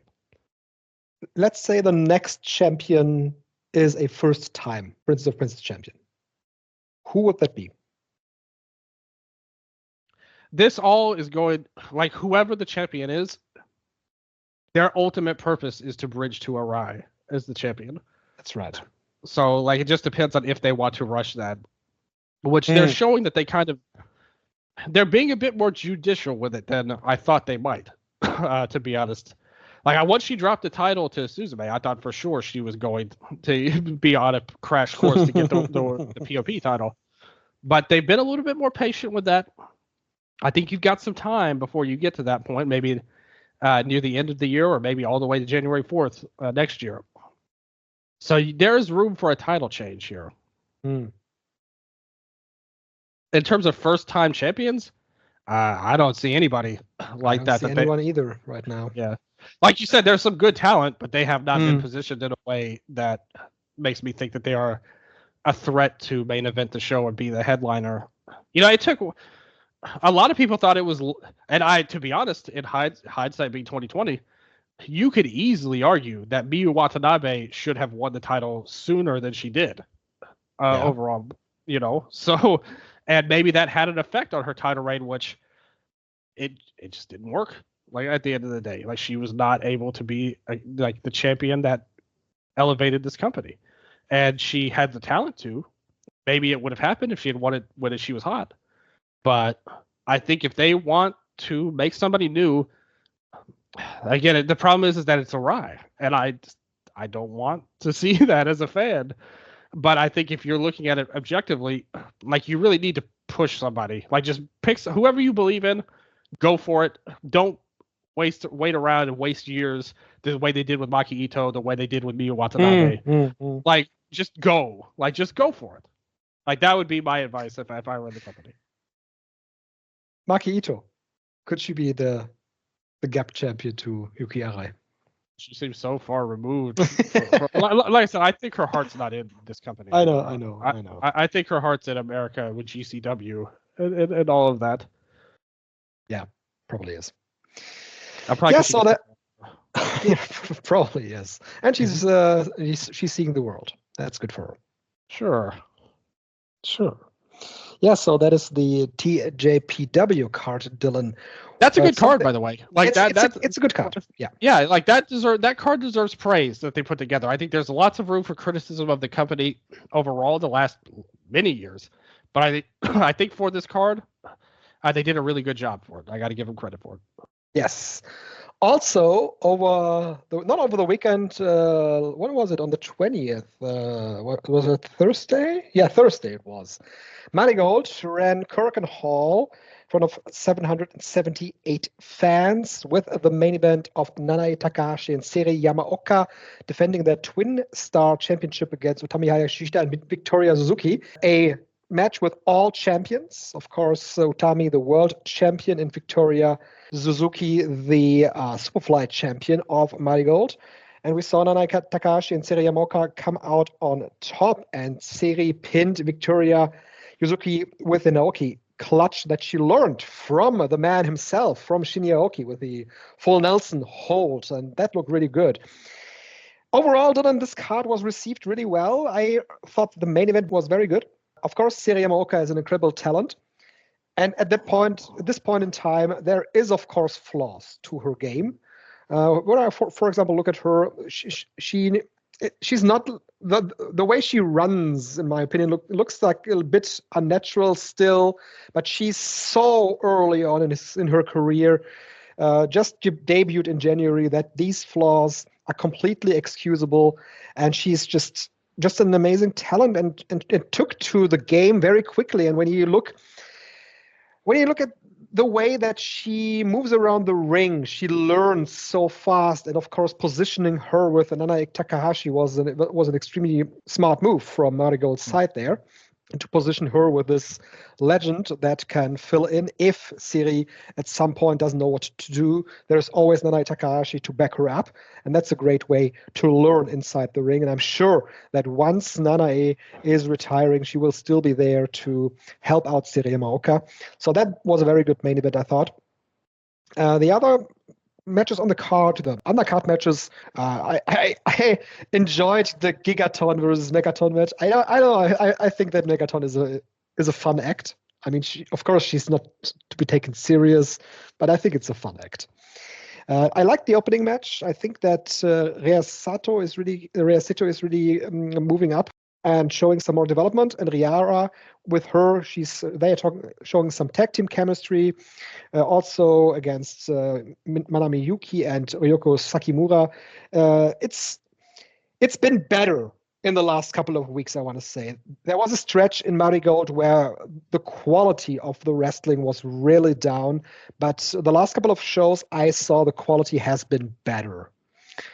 Two other key matches here, of course, was Bozilla defeating Mirai in a match for the world title #1 contendership that I really liked. And I also liked Shanyota's challenge to Mai Sakurai. It wasn't a match that was a blow-away match, but I really liked the appeal that Shanyota showed in this match. And I don't know, Dylan, if you saw that as well, but Shanyota has to be a big fan of Zeus because she basically copies his entire moveset. I mean, I think those are the people we naturally compare those two performers to, very similar in every way. Yeah. I mean, it was I'm the one who said that when I first saw Shanyota. Yeah. Of course. She's like practically a ripoff in every way. I like her better than Champion in that match, actually. Yeah, she was great in that match. Yeah. Like I would say, I still am not. Like you said, maybe it's a little better now, but I'm just not on board with her. Like I think she's not like. I mean, I get it. She's improved from where she was, but you see her against this match, and you mentioned the match with Bozilla and Mirai, and I thought that it's like a totally different level like between these people than her. So I'm a huge fan of Rhea Seto. I think the big problem with her that we have not seen enough of the Lisa pose. That she, all of her moveset. Speaking of people who are big fans, she's obviously a huge fan of JoJo's Bizarre Adventure based on her entrance mannerisms. We need more of the Lisa. Okay, the others are good, like well enough. I think they're all talented rookies in their own way. Minami's got done really good. For a former Ice Ribbon wrestler coming in here, I think that like you said, the Megaton and Gigaton is a fun match. It's comedy. Megaton, I thought this worked a lot better than Megaton's match versus Mirai a couple of weeks ago. Oh yes. I would say I think this is a good role, and I think this is a good role for Gigaton as well, because I think their attempts at pushing her as a serious star is not like, compare her run with Nanai to Sari Yamaoka's, and I think that Yamaoka is a lot better. Like even as a fresh-faced rookie. The heel match was nothing. Like to be honest, I wasn't. Yeah, what do you think about the latest incarnation of the House of Torture with the Doctor's Revolution? I mean, okay, so here's the thing with that. Matsui was always going to be the odd one out, so they needed to find a role for her because they just focus more on others. They do. Whether it's Chika Goto and all the rest. Koku before she got injured. So this gives you it gives you a chance to be, maybe she can grow to be the leader of that group. Maybe. Probably not, but maybe. Whereas if she was just going to stay herself, she was always going to be slotted behind Chika Goto and Miku Aono and Shozuki, who they faced here. So at least gives her a lifeline. In terms of quality and what I think of it as a fan, obviously, I don't like this. I don't like it with the House of Torture. I didn't like it 20 years ago when with Voodoo Murders, or 15 years ago. Like I don't like this. I don't think it's good. Bozilla Mirai was a really good match, I thought. Bozilla continues to really impress. She's good. She's really good. Yeah, and she's like, when she came in, the first time we all saw her, she popped. Like, okay, this is somebody. We don't know her wrestling, but we know this is a star in our presence. She carried herself like a star. She looks like a star. And she's actually grown to be a really good wrestler. Like, for her role, I think she's about as perfect as she could be for what she's been doing, her experience level. Everything she's been asked to do, I think she's knocked it out of the park. Mirai, I've been pretty down on her tag run with Sakurai.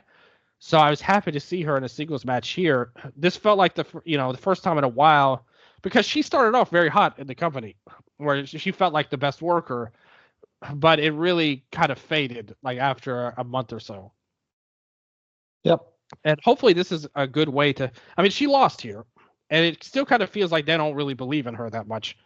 But if she can be a very good mid-card worker for them, she should be a main eventer. To be honest, when you look at this roster, she should be one of the top stars. But it just feels like they don't think of her like that now.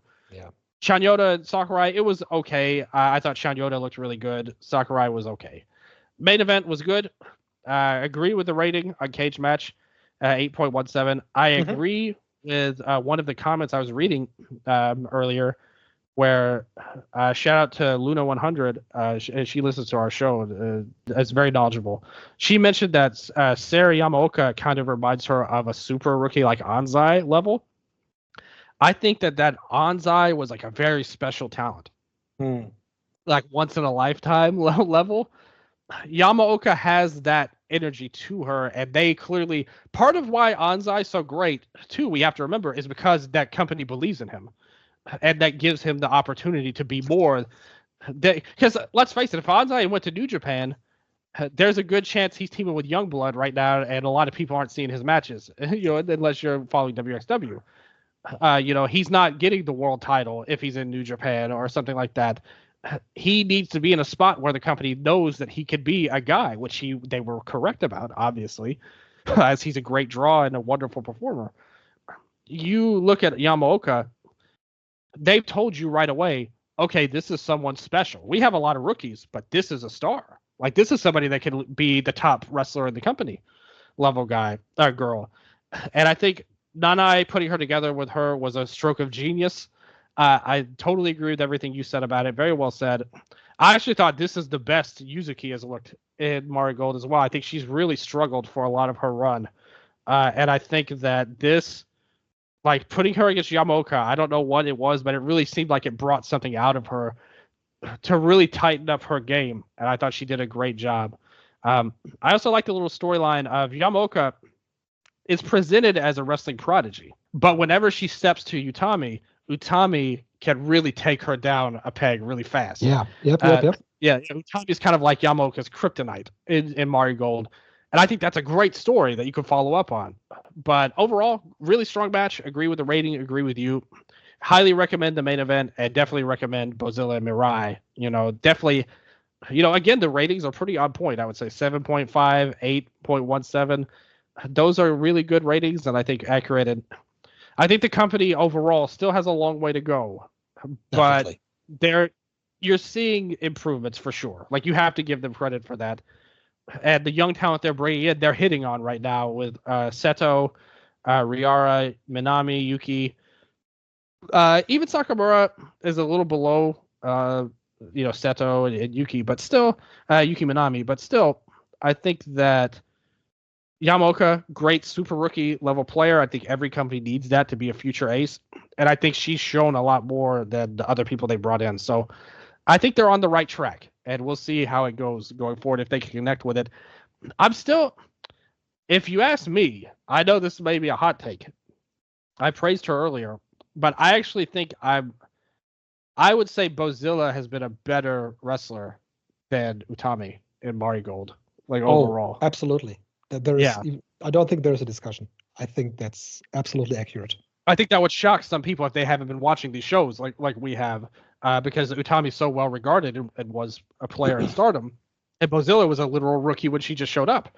But if you look at their runs, Bozilla is the one that I'm much more interested in, and I think has been actively better in pretty much every way.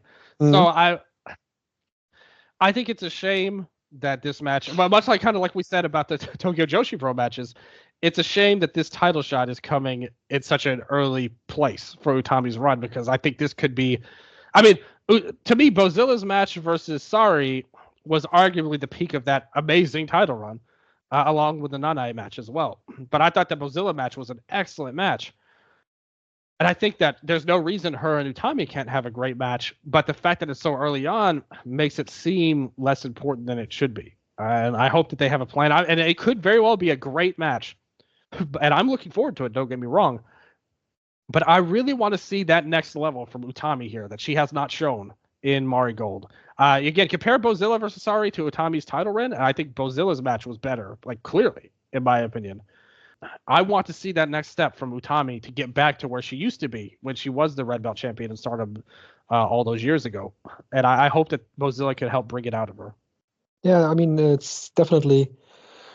I mean, I was looking at the last couple of matches that Bozilla had, and she was always teamed with Megaton. And Megaton, she's not a good wrestler. She's a comedy she's gimmick. a goofball. Yeah. And in the matches that Bozilla was with Megaton, she was the one leading the team. And like you said, she was a literal rookie 1 year ago. Yeah, I'm very impressed with Bozilla. She has everything it takes to be a superstar in this business, and I cannot say enough good things about her. I'm really looking forward to the title match, and who knows? Maybe long term they're going to build Mirai up to be up there to be the big challenger for Utami. But I hope they get started on that soon because they don't really have a lot of options otherwise, especially with Nanai retiring. Hopefully Yamaoka can really progress at a good pace. Again, I think that if it were me, and I know the people running this company will know this because one of them was around for this, and the other person is a huge fan of this style. I would do a match with Yamaoka winning a tournament or something of that nature to get a title shot against Utami, and then Utami destroy her in like 5 minutes. That should be great. I would redo with this because this is exactly what they did with Toyota versus Bull Nakano 1990. Where Toyota won the tournament. She wasn't supposed to. Hokuto got injured during it. But regardless, she won the tournament for whatever reason. And the next, when they did the title shot, they did the title shot next month, and Bull Nakano crushed her. Absolutely destroyed her in 5 to 7 minutes, and it was a beating. And I think I would love to see a similar match where Yamaoka can build up that fan sympathy to her, where you get 1 or 2 hope spots, but otherwise Utami is dominant, and that establishes her as a great champion. So that's what I would do personally. It's not, it's just fantasy booking a little bit, but I would love to see Yamaoka get that kind of setup for a bit. And obviously down the line, she would get a huge win, Yeah. I mean, I don't think it's impossible because they're dipping their toes into that water right now with her already having the tag team title. She is now going to challenge Victoria Suzuki for the super flyweight title. And the Dreamstar Grand Prix last year was done in September. So given that Utami Hayashishita is champion until then, with Siri Yamaoka winning that tournament, I mean, that could be the match then. I think that would be a great thing to do, but I also think Utami needs to hold up her end of the bargain as champion, to deserve that kind of dominant win. Because I'm not convinced, based on her last year in this company, I would say that she still has what she had before, for whatever reason. And hopefully, I think this match is going to show us a lot. This Bozilla match, because if this turns out great, then she's going to get a lot of the credit for it. As much as we may say, I was just going to say we're going to see how and who the credit is going to get for the great match, and who really deserves the credit. Well, that's what. Yeah, me and you agree on that. But I think the majority of people will give it to Utami, even though me and you are on the same page. So we're going to see how it goes, and I am excited about the match. So again, they're definitely improving, and I have to give them credit for that. Yes. Since you were mentioning tournaments, Dylan, there is one tournament going on at this point that I have not watched. It is the Noah Junior Tag League that we had, and we have final group standings with. Is that true that the English team of Mark True and Kieran Lacey, they won their block? Yeah, they did. They won the block A with Hayata and Yohei on second place, Alejandro and Kai Fujimura on third, and Eita and Daiki Odashima, as expected, with 0 points on the last place. Block B was won by Amaxa and Yuta Miyawaki. Above, Tadasuke and Yuto Kikuchi. Junma Zaoka and Gaia Hawks came in third, and Otsushi Kotoge and Hajime Ohara came in last. And you did see some of the tournament. I watched the whole tournament. I was really excited to see F-Swag in the tournament. I'm a huge Gaia Hawks fan. He's good. Yeah. And Masaoka is a veteran guy, on the Indies, freedoms and all that stuff that he was from. I think that there's really nothing from the tournament you need to check out, I have to say. But I have to say, I didn't know Lacey and True from anybody coming in. Like, I'd never seen these guys wrestle before. And I have to say, they did much better than I thought they would in the tournament. I mean, again, I had dirt poor expectations. These are British wrestlers, first of all and foremost, but especially ones that have no real name value. But I thought they worked really well together as a team. They're clearly a real team, coming in there.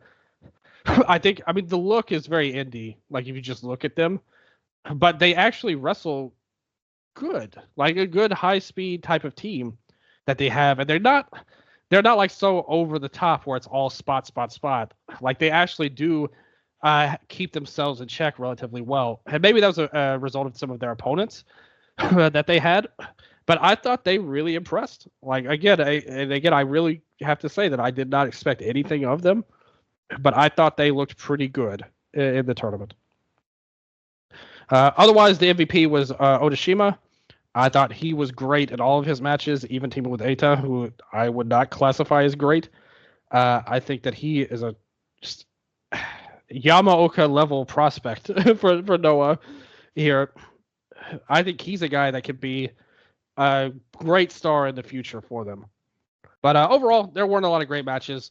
Like, they weren't even really positioned to have great matches throughout the tournament. Maybe the final will be something special where they could show out. But I don't think it was the wrong call, actually, that they made for the final.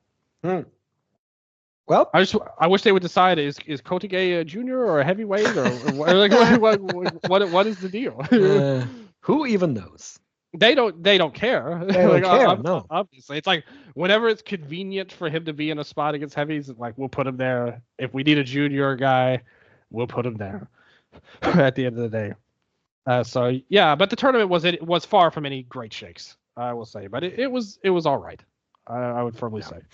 So that final is happening on March 2nd at the Yokohama Budokan show, and at that show, Dylan, we have the GHC heavyweight and national title double championship match between Osawa and Manabu Soya.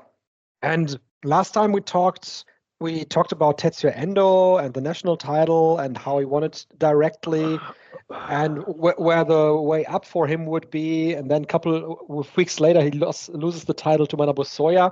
And now it's the double championship match, which is the really weird route the title is taken, especially because Osawa, he talked about the title like it was trash, even though his stablemate had the championship a couple of weeks before that. The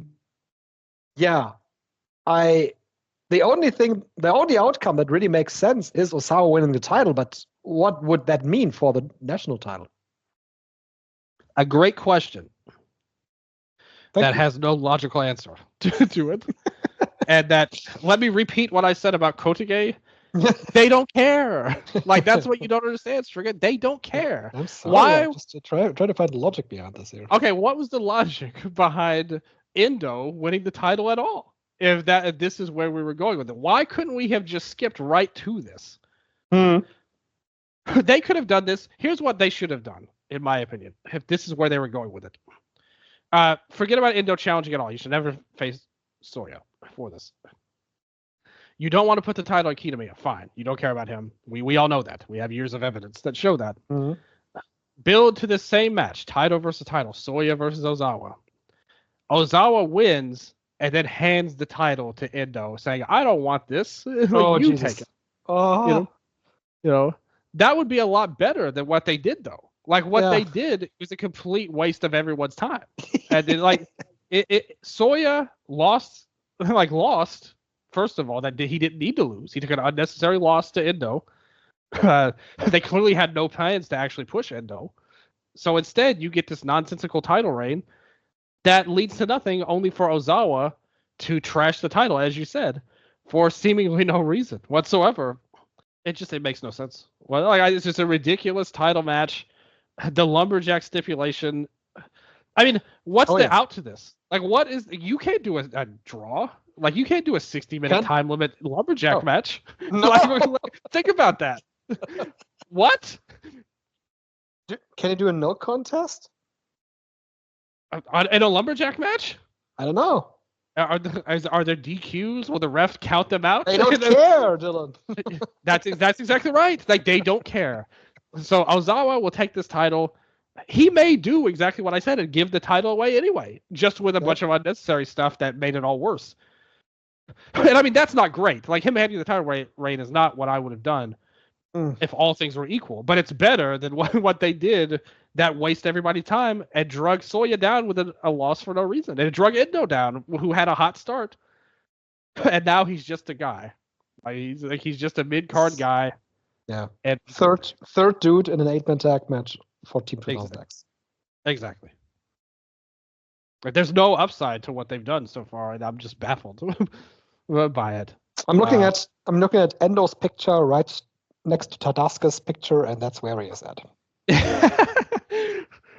Ouch. and I like Tadasuke. Like, I like him. Like, don't get me wrong. And Endo's proven to be a fine. I mean, that's fine. Like, honestly, like, him being a mid-card guy is totally fine. It's fine. It's fine. Like, you know, but they started off to push him hot, though. Like, he was going to mean something. So why? Like, why go about things this way? We've passed this point now, Dylan, where the New Year excitement that Pro Wrestling Noah brings very quickly wanes away. And we weren't even that excited. I know a lot of people were, but we were pretty, like, you were called out, Strigger, for being too negative. At the show you paid money to attend live and in person. You had a Noah update incoming here overall. Keno leaves All Rebellion. With 1 year prior, they had promised us that would be the last time that Keno and Kaito would ever wrestle in their match in April. In the match that a lot of people loved and I didn't think was that great. But still, that was the stipulation. And now we're going back to it within a year. Like, we're going back to this again. Why was he in All Rebellion? Why did he leave All Rebellion? Why did Kaito just shake his head and say, oh, yeah, sure, go. It's fine. Like, whatever. I've got Galeno now, Keno. We don't need you. What a geek Kaito is. I told you last episode, what they did with Umino is what Kaito should do. Like, no joke. Like, total restart. Like, enough of all of this. Overall, I just think he's just floundering so bad. Right now, the whole group is floundering. That match with Galeno and Ozawa wasn't any great shakes, by the way. No, that title match. The magic's starting to roll out with old Ozawa. Like, he had a hot run because he was something different. I just think this group is just another heel group. It's the same crap that we've seen a lot over. It's the same stuff with a guy who breakdances. That's what Team 2000X is. Like, instead of a stoic guy as the leader. You know, he is all of these heel groups. Our Team 2000X is these heel groups just with a guy who breakdances as its leader. But that's not interesting. Like, that again, that got a very nice start, but it did not. It's not lasting. The story with Kaito apparently appealed to a lot of people. Because he called him out on. Apparently, it did. I mean, the reaction in Budokan, it was great for Ozawa, and they booed Kaito. I mean, it appealed to people. But I just think that there's apparently not much else that you can tell with anyone on the roster that something appeals to them with Ozawa. Well, not this Soya story. Not the Soya story. Yeah, whatever it is, it's not this. And him and Owada are like a fun, like, social media team. Like, they're trying to do different stuff. Which Keno has found success on in the past with his YouTube page. Right. And I think they're doing a good job at that and something different. But again, I just think the shtick of this team will not sustain interest. And again, it's worked so far well enough. Their attendances are doing pretty well. Like, they're in a more, like, there's more upside now than last year, I would say, around this time. And, like, Kaito as champion was just a nothing. Like, there was no way that was ever going to be anything more than what it was. And I think people were happy that just anybody different like as the champion. Like I think pretty much anybody.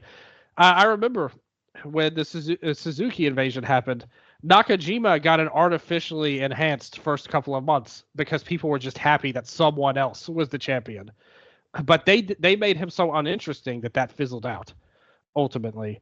And I think Ozawa himself is very good and very charismatic and could be interesting. But I think with the specter of this group, with all of the shenanigans, I mean, that Lumberjack match is going to be a mess. Like, there's no way. A mess, yeah, like, there's no way there aren't a million run-ins and stuff that I don't want to see. And I just, again, we'll see if it carries over. Because it's worked so far. We have to give them that. But the cracks in their armor are really, really showing light right now. Like, it feels like it's only a matter of time before things go back down again. And I think that they need to work on, because he kind of is like their diamond right now. Like Ozawa, he's their last hope, like for anything to come of this. Well, their real last hope just signed a contract with them, actually. What do you think about Kenta officially signing with Noah? It's a great move, to be quite honest, because whenever Kenta has been in Noah, he has been extremely motivated. We know what he still can do, but when he's not motivated, he really is nothing anymore. Yeah. But when he is motivated, he will still try and do glimpses of what old Kenta did. And he's going to do that in Pro Wrestling Noah because that's his home. So for Noah and for him, this was the best possible move. I absolutely think it's a great move for both sides. Obviously, we don't have the details of the financials of the contract overall, but things are not looking exactly peachy in New Japan right now either. This might be a good